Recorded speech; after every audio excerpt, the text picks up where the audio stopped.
সাহিত্যিক প্রতিভা বসুর রচনাশৈলীর বিশেষত্ব সবচেয়ে বেশি পরিস্ফুট তার ছোট গল্পে। আজ আমি তার একটি ছোট গল্প পাঠ করে শোনাব।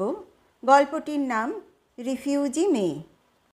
গৃহকর্ত্রীর কাছে বকুনি খেয়ে বিতাড়িত মেয়েটি রাস্তায় ঘুরে বেড়াচ্ছিল। বাংলাদেশ থেকে এসেছে। দেখতে খুবই সুন্দর, একান্তভাবেই সরল এবং অজ্ঞ। পদঘাটও চেনে না। বয়স বড় জোর 14 কি 15। শাড়ি পরে বলে বড় দেখায়। পাশের ফ্ল্যাটের কাজের মেয়ে দামিনীর মা যেতে যেতে দাঁড়িয়ে পড়ে বলল, কে রে, এ সময় রাস্তায় ঘুরছিস? কাজ নেই? মেয়েটা কেঁদে ফেলে বলল, আমাকে তাড়িয়ে দিয়েছে। কেন, তুই কি করেছিলি? মাইনে চেয়েছিলাম। মাইনে চেয়েছিস বলে তাড়িয়ে দিল? সে কি কথা?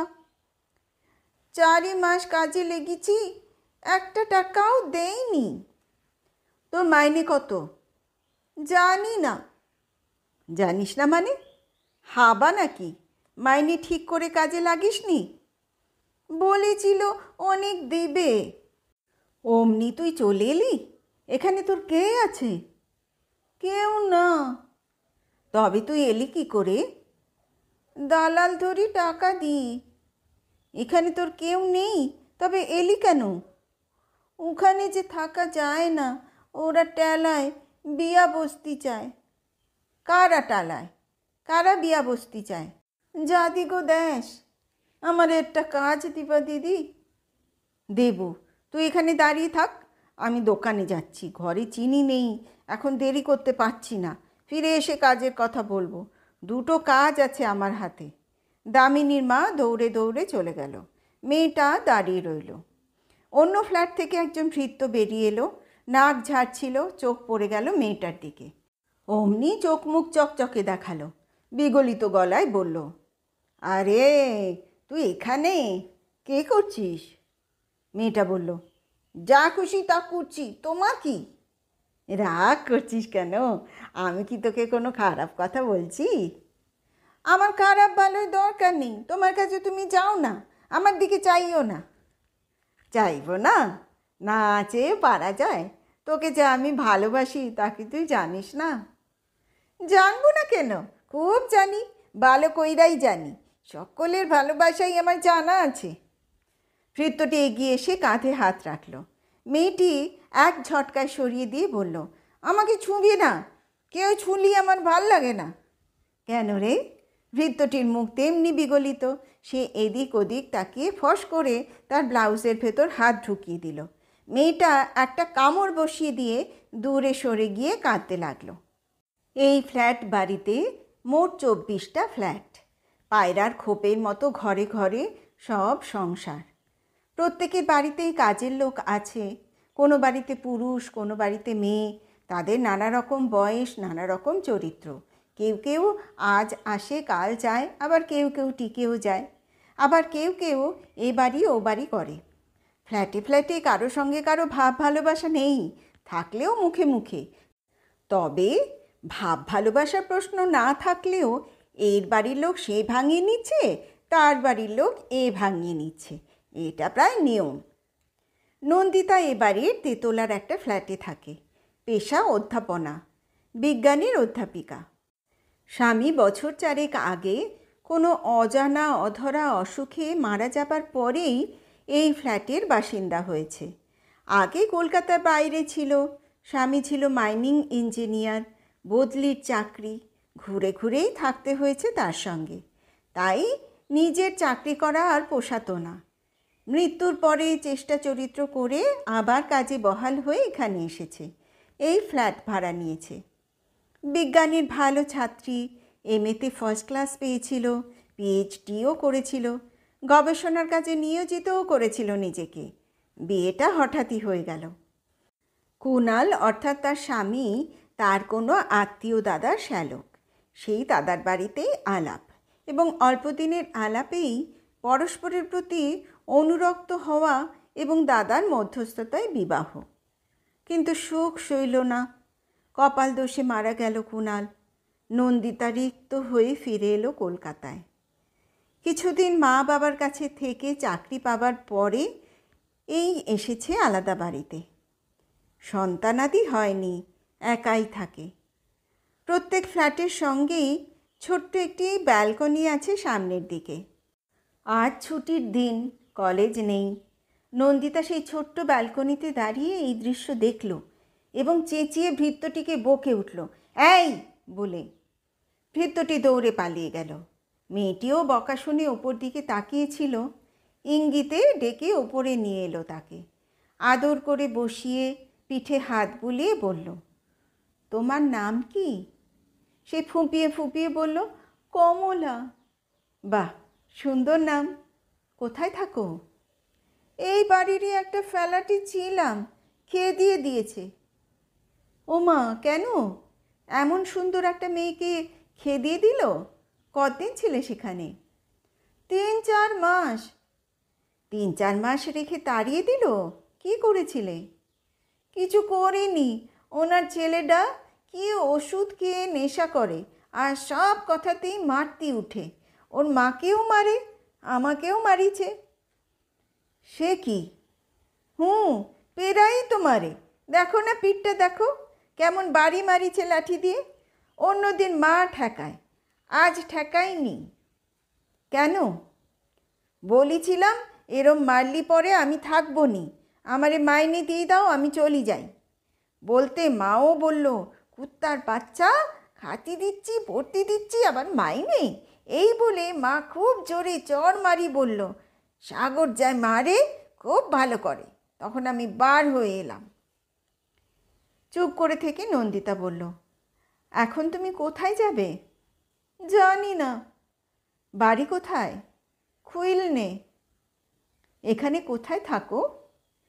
এখানে তো ওই ফ্ল্যাটেই ছিলাম। মা বাবা কোথায় থাকেন? সাহস গ্রামে। তা তুমি এখানে কেন? পাঠিয়ে দিল দালাল দাদার সঙ্গে। দালাল দাদা? টাকা দিলি বাংলাদেশ থেকে যে দালাল আমাদের এখানে নিয়ে আসে, সে আমার দালাল দাদা হয়, সম্পর্কে ডাক দাদা হয়। 200 টাকা দিই মা বাবা তার সঙ্গে আমাকে পাঠিয়ে দিয়েছে। 3 মাসের খোরাক খরচও দিয়েছে। বলেছে কদিন তোমার বাড়িতে রাখো, এদিকে বন্দোবস্ত করে আমরাও পালাবো। তখন একটা ছোট বাড়ি টাড়ি দেখে দিও, আমরা থাকবো। তা 1 মাস হতি না হতি দালাল দাদা বলল, তোকে বসি কদিন খাওয়াবো, চল চাকরি করবি।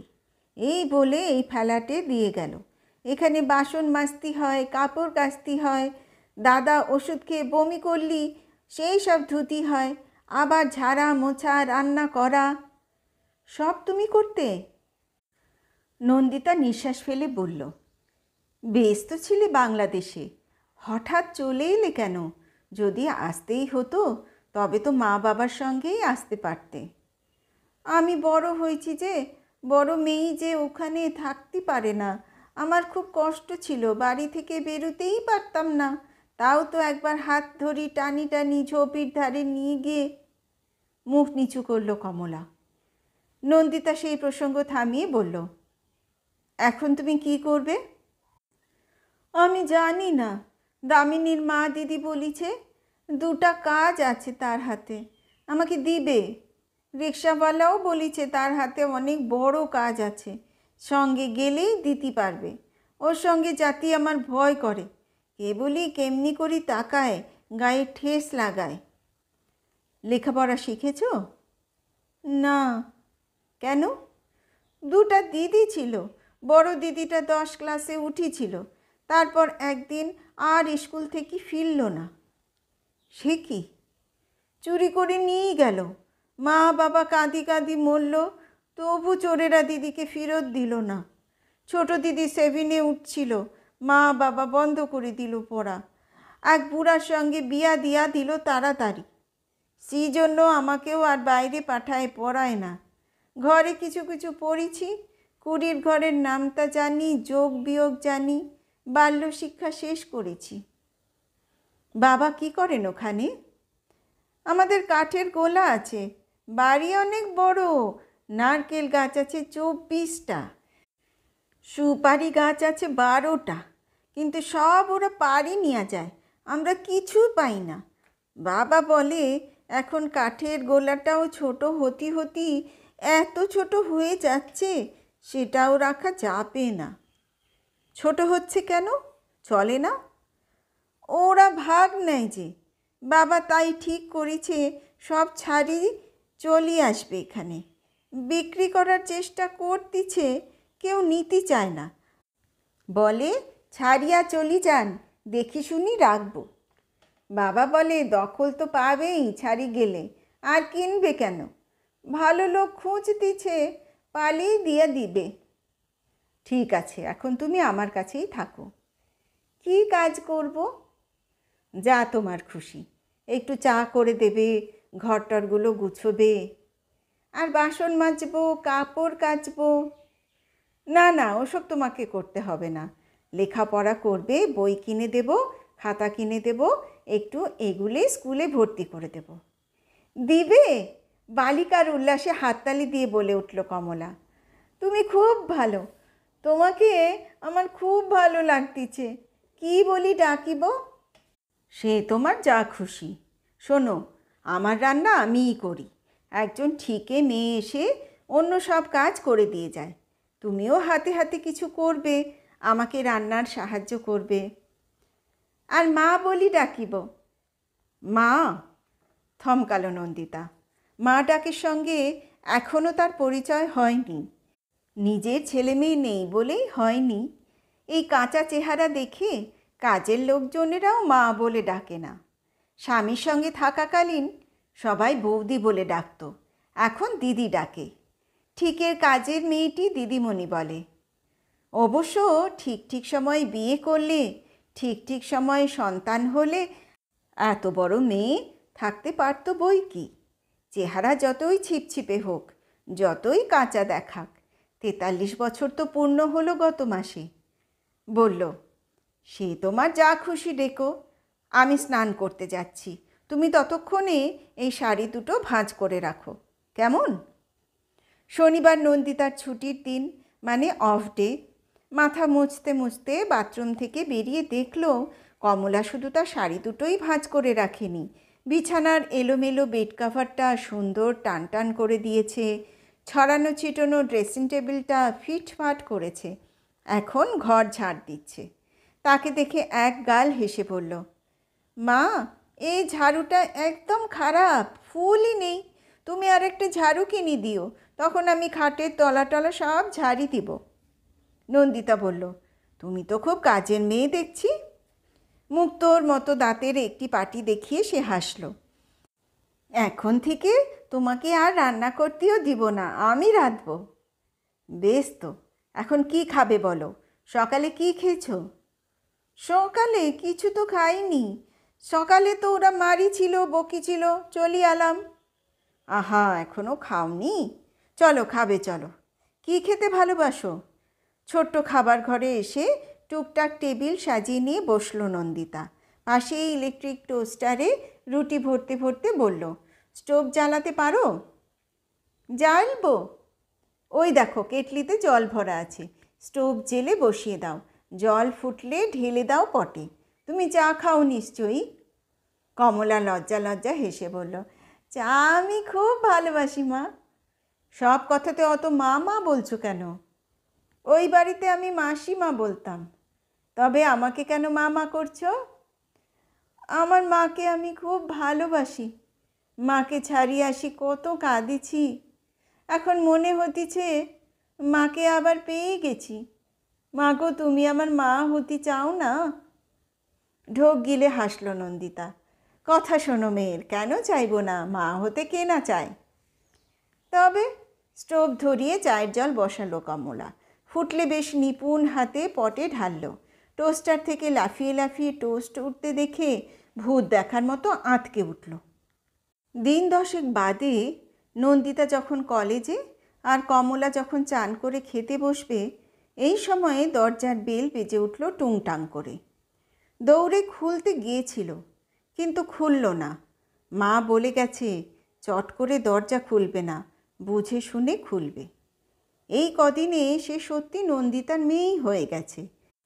তার জন্য কত বই এসেছে, খাতা এসেছে, পেন্সিল এসেছে, সুন্দর সুন্দর স্কার্ট ব্লাউজও এসেছে।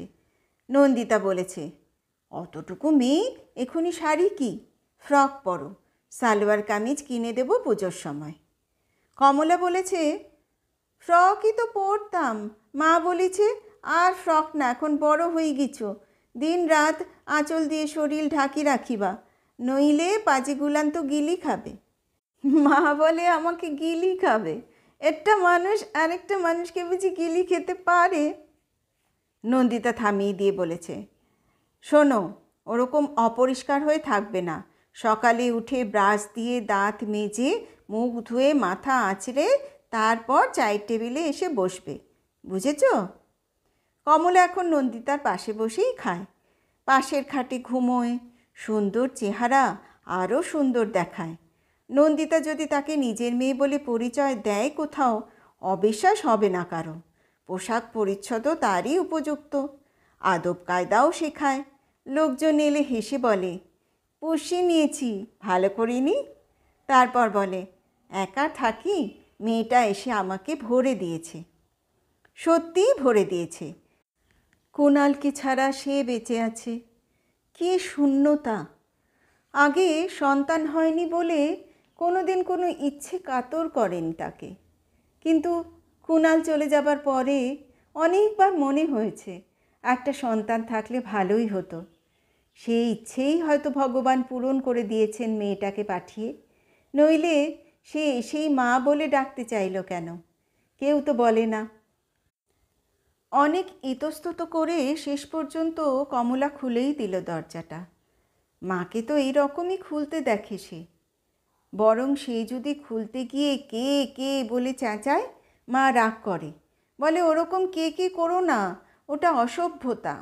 দিনের বেলা ভয় কি, রাত্রিবেলা হলেই আমাকে না ডেকে খুলবে না।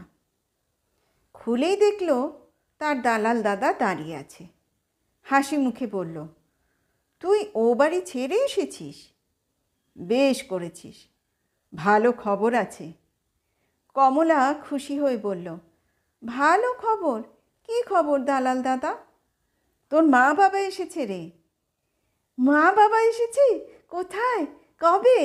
আনন্দে লাফিয়ে উঠল কমলা। চল দেখবি, নিয়ে যাই তোকে। অখন অখন কি করি যাব? এখানেও আমি একজন মা করেছি। মা খুব ভালো, আমাকে কত ভালোবাসিছে, লিখাচ্ছে, পড়াচ্ছে, এই দেখো জামা কিনে দিচ্ছে, আবার বলিছে গানের স্কুলে ভর্তি করে দিব। আমি একদিন আপন মনে গান করেছিলাম, মা শুনে বলল, তুমি এত সুন্দর গান করো, এত সুন্দর গলা, ঠিক আছে, তোমাকে আমি গানের স্কুলে ভর্তি করে দিব।